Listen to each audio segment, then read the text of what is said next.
The Dalata Hotel Group GAA Under-20 Football Championship. On Off the Ball. Brought to you by Dalata Hotel Group. Welcome along. So the Dalata Hotel Group All-Ireland Under-20 Football Championship came to a close last night, and what a final it was at the Athletic Grounds in Armagh before a big crowd. Tyrone winning their second title in a row with a 5-16 to 17 points win over Louth in a very entertaining game at the Athletic Grounds in Armagh. And coverage of the Dalata Hotel Group Under-20 Football Championship here on Off the Ball is brought to you by Dalata Hotel Group, #Difference Makers. And to chat through last night's game and reflect on the championship as a whole, we're joined again by the former Sligo footballer Neil Ewing. Neil, how are things? Hey Cathal, how are things? How are you? Very well, thanks, Neil. I know you and I probably not the only two that really enjoyed last night's final, even though the scoreline at the end probably flattered Tyrone a little bit. Would that be a fair comment? It would be a fair comment. I think you could probably look at it another way as well, in that it didn't flatter Tyrone. Tyrone are an exemplary team. It was probably just a little unfair on Louth. They gave Tyrone a much better game than that scoreline suggests. It's just Tyrone were that polished. They deserved to score their 5 goals. They deserved to score their 16 points. But you know, on the same hand, Louth could have had another 2-3 goals. They missed a number of point chances as well. It was a brilliant game and a great reflection on both teams. And I think the scoreline reflects how good Tyrone were, but Louth's points tally probably doesn't reflect the chances they had as well. Yeah, we'll talk about some of the key performers from a Tyrone point of view in a little bit, Neil. I suppose just in terms of turning points in the match, or where you felt that it might have changed, I suspect around the 40th minute mark, when Louth had those couple of goal chances and didn't convert them, and then subsequently Tyrone went down the other end and certainly were clinical with their chances. Yeah, looking at the game, it's the 39th and the 41st minute, and you look at it, and I guess you're so conditioned as well to watching maybe senior intercounty games the last number of weeks, and you're thinking of 70-minute games. But 39th and 48th minute last night, if Louth had got those scores with just 20 minutes to go, it was a completely different game. And when I say those scores, they were 2 great goal chances. First one, high ball in, Shane Lennon flicked it on, brilliantly cleared off the line by Joey Clark. Next one then, Dorian gets in. They just opened up the middle of Tyrone defence, which was so hard to do. And he blasted it. It would have been an absolute screamer if it went in, but it rattled back off the crossbar. And Tyrone go down the other end. They were able to tag on a point, and then McElhone was able to get the goal. But I'm sure the Louth lads, when they're maybe getting together today to look back on the year or to look back on last night, they'll look at those 2 moments as turning points in the game. Dorian, he was exemplary through the game, kicked the score when it was crucial for Louth in the first half. I think he'll be suggesting to himself that maybe could he have looked at how McElhone took away some of his goals and just passed them into the net rather than blast them. But I think the way he tried to finish it, and I wouldn't fault him for a minute, it probably even reflects Louth's approach to this championship and the game. It was a point in the game, the momentum was behind them, the Louth crowd are on their feet. You can see exactly why he went for the finish that he did, and I guess that's just what Louth needed. They needed everything to go well, and that ball comes back off the crossbar, and it ends up in the Louth net in the next 2 or 3 minutes. Yeah, it's unbelievable. And I don't know what you thought, Neil, as the match was going on, but certainly from my point of view, it felt at different stages you're thinking that, okay, Louth are doing okay here. They're hanging in there. They were competitive around the middle. They were dominant around the middle at stages. But even at the back, even though Tyrone put up that big score of 5-16, I still felt at various stages that the Louth full backline was doing pretty well. Maybe that's a reflection and an illustration of how good Tyrone were up front, that even though Louth had their moments defensively, Tyrone still put up that big score. Definitely, yeah. And, even when you've seen the high behind the goals for some of the scores, it was hard to fault a lot of the work that the Louth full back line were doing. But I guess, again, you have to compliment the movement of the Tyrone forwards. And, we seen Noah Grimes last night, probably one of the more underappreciated, underheralded members of that Tyrone forward line. And, I did think watching it, was it a reflection on how well Louth had prepared for, McElhone and Rory McCullough in terms of shutting them down, that it freed up Noah Grimes, particularly early in the game. Just giving that little extra bit of space, maybe where the Louth focus was elsewhere. And, he stole the show. He shot the lights out. And even I think I noticed it on the first goal that Tyrone got. Both the sweeper and the cornerback were maybe keen to keep Grimes outside them, and the sweeper was probably looking at where the guy's coming through the middle, and Grimes just tucked in along the end line. I think. And that's something the sweeper is going to probably learn the next few years as he moves into adult football as well. But he just didn't have that head on the swivel. He was, too focused maybe on where the ball was, and too focused on a threat that didn't exist. And both himself and the cornerback let Tyrone in for a goal. And I think that was the thing for Louth. They did so much so well, and I think it would have beaten probably every other team in the country.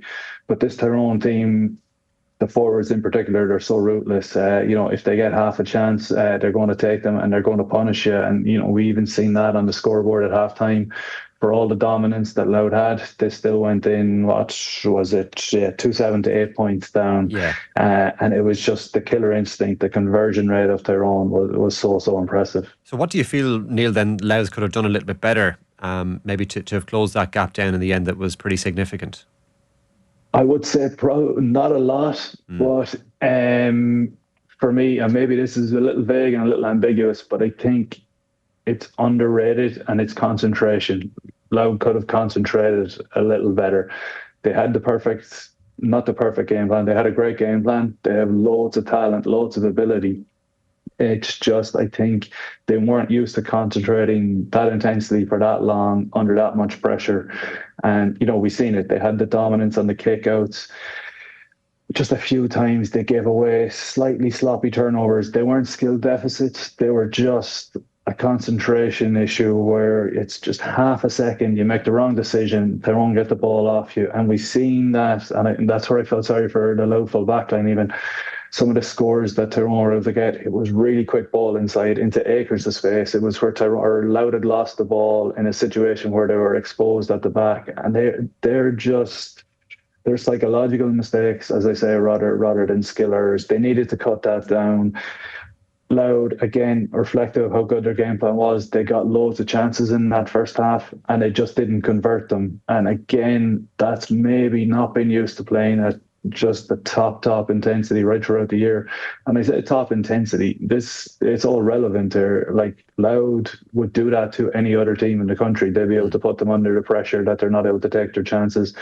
But I think this Tyrone team are just a step above. They're a level above. They remind me of an adult team in terms of the way they play the game, the intensity they play the game at. And, Louth ended up in good shooting positions or very close to scoring zone, and maybe just rushed the shot, afraid of the pressure that the Tyrone guys are going to put on them or what was coming.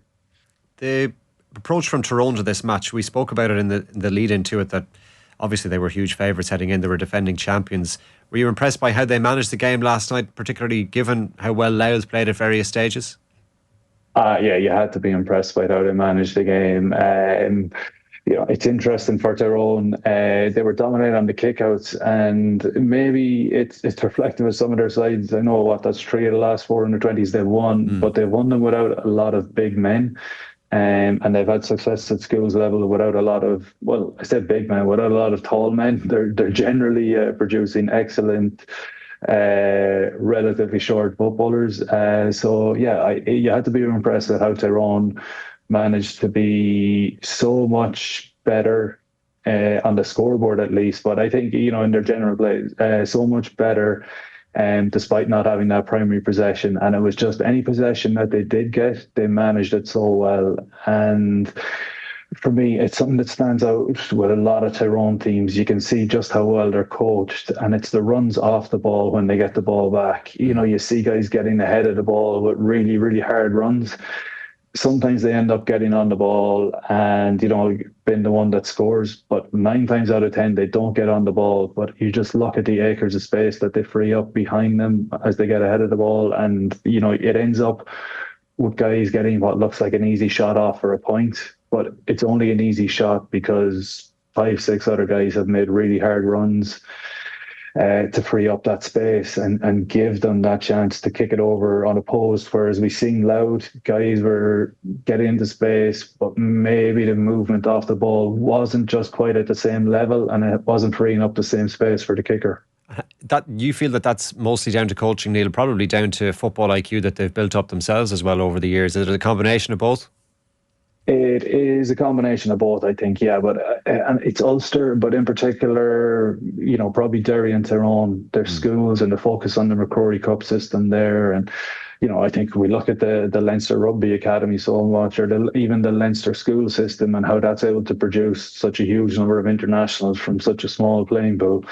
But this is nearly something similar that we're seeing in Tyrone and Derry as well. Like those secondary schools in Ulster, they really are academies of football. Guys are going in first year and they're learning guys that maybe in other parts of the country aren't learning until they're 17, 18, 19, 20. And when these guys in Tyrone come to 17, 18, 19, 20, they're just learning little intricate movements that they can add to their play. Even in terms of those runs off the ball, the angles that they make them at, how often they make them, where they make them to. And it's, there's an interplay. Other guys on the team know where somebody's going to run.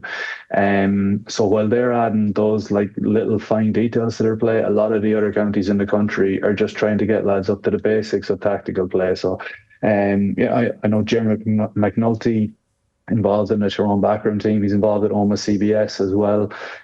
You could see even in the players' interviews after, some of them reference, the work that he's done with them.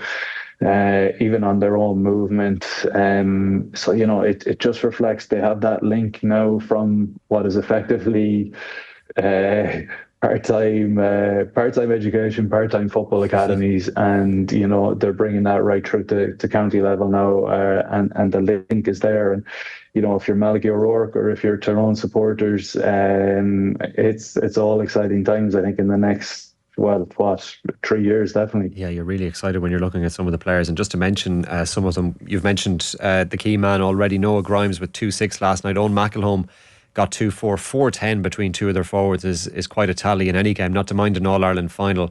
What was it about Noah Grimes' performance in particular, Neil, that you felt stood out? Definitely his movement, Cathal. It wasn't like long runs that he was making, but it was just those short 2 or 3 steps, and it was the number of runs that he was making. Again, when we've seen some of the high behind, you could see just that jinking, and for a cornerback, that's so hard to defend against as well, because I guess if you're playing in there in that full back line, you want to be able to see the ball, you want to be able to see the man. And if he's making 2, 3, 4, 5 runs before the ball's even coming, your head is turning constantly. You're looking to see where he's gone, and you just miss the ball for half a second, and that's when he makes his final run, and he's gone. And you can see that he was so good at it. And again, he's a guy, he's pretty diminutive in stature, but very, very elusive. And, you can tell that he knows he's not going to be the one winning, maybe ball with a bit of air on it into that full back line. He knows that his movement has to be good, and you can tell that he's worked on that over and over again. So I guess tough for a quarterback. You don't want to see that as somebody who played in that position before, but you just have to admire the movement of Grimes. I think it was exceptional. And he's a very Tyrone inside forward. Even if you look at their senior team, Darren McCurry is there, Mark Bradley is there, the Canavan, or Dara Canavan in particular, probably if you look at into someone playing inside, they're kind of dancers as well as being unbelievable footballers. Their footwork is so good. Yeah, it's amazing. There was one point, I think, last night, I think it was Noah Grimes that I think there were 2 defenders on him and nearly forced him to the end line, and he still went for a shot and managed to kick it over with the help of the inside of the post, which must be so demoralising when you're trying to mark a player like that. Yeah, unbelievably demoralising. The guys had done everything they possibly could in that situation, probably textbook defending. And yeah, I guess if you're Noah Grimes, if he hadn't scored when he had up to that point, does he take that shot on? He probably doesn't have the leeway to take that shot on. But, at that stage, he could try something. And if he made a mistake or two, he could get away with it. And, that one falls over the bar. You're just looking at your laces and, you're scrambling for a way to get a bit of motivation back into yourself before the kick out. Yeah, it was some performance, all right. You mentioned it already, Neil, in terms of now the next step for these players, obviously, is to try and go on, if they're eligible to play at senior level in the next few years. How big a jump is that, and what do they need to do you think, to get themselves up to that level, or are some of them at that level already, do you think? Yeah, and I think it's something for Louth as well. They'll be very disappointed with the scoreline, but when they sit down today, I think they need to look back at the year as a whole first. And obviously winning their first Leinster title since '81, unbelievable achievement. Their performance last night, there's a lot to be proud of in that, and even individual players, a lot of them showed that they're ready for senior football. And I don't think, and I think that's probably the huge positive for Louth from this. They have 5, 6 guys there that are ready-made senior footballers. They're going to get a lot of Louth stalwarts out of that team. And in terms of how they kick on, I know there's someone involved with the panel already. And if I'm one of them players, I'm just waiting for a bye week for the seniors. I want to get into an A versus B game at the weekend, and I want to ruffle some feathers. And I think those Louth guys, now coming off the season that they've had, the distraction of under 20, and even the excuse of, oh, I didn't make the panel because I'm still involved with the under 20s, or they didn't need this, they didn't need senior football as their source of football. That's all over now. They have a clean run at the rest of this summer. They'll be hoping Louth can even move on and get out of that group. I know it's Clare and Downs still left to play, so that they'll be very confident there. So there's a few weeks there where I think you're probably going to see some of those Louth guys step up, and yeah, you'd like to have a player cam on some of them in the senior training sessions for the next week or two. In terms of Tyrone, it's probably a little different. Their seniors coming off the back of a great win in Donegal last week. Reasonably settled team. Not to say that the Louth team isn't, but probably the bar to move into an established Division 1 team is a little bit higher. But there's some of these guys that definitely have the talent. But what struck me last night was seeing one of their players interviewed. I think it might have been Joey Clark, the captain, afterwards, and they're talking about club league at the weekend and how tough that's going to be. And I don't think we can overlook that as well in terms of the factor that it plays in the success of these Tyrone, I guess, underage teams, and also we're seeing their senior team come back to the level that they should be at. Club football is so competitive right through the underage grades up to senior there. And, that's why their skills are so sharp. That's why their movement is so good, because they're playing against defenders where your movement needs to be top class. They're playing against teams where if you turn over the ball, you're going to get punished for it. So probably for a lot of these Tyrone under 20 guys, it's going to be to get stuck into club league football this year and make an impression. The knockout championship in Tyrone is famous for how competitive it is. So Malachy O'Rourke will be looking for guys who, when the pressure is really on in adult football, are ready, or can show that they're ready for it. Yeah, it's certainly one to watch out for, these players and these names for both Louth and Tyrone and the other counties involved in the championship over the last couple of months. It's been a great championship, Neil. It's been great having you with us as well every week to reflect on the various matches across the country. So thanks very much. Thank you, Cathal. Pleasure. Really enjoyed it. And yeah, I guess it should be said as well, I did enjoy the last quote from Paul Devlin last night. Why not go out with a bang? Why not go out and do it in style? And I think that summed up this year's under 20 championship. A lot of teams, a lot of players took that attitude, and the winners, that was their last line on their interviews last night. So yeah, great reflection on the championship, I think. Yeah, a bit of a mic drop, all right, from Paul Devlin. Neil, thanks a million. Cheers, Colin. Thank you very much. Take care. The Dalata Hotel Group GAA Under 20 Football Championship. On Off the Ball. Brought to you by Dalata Hotel Group.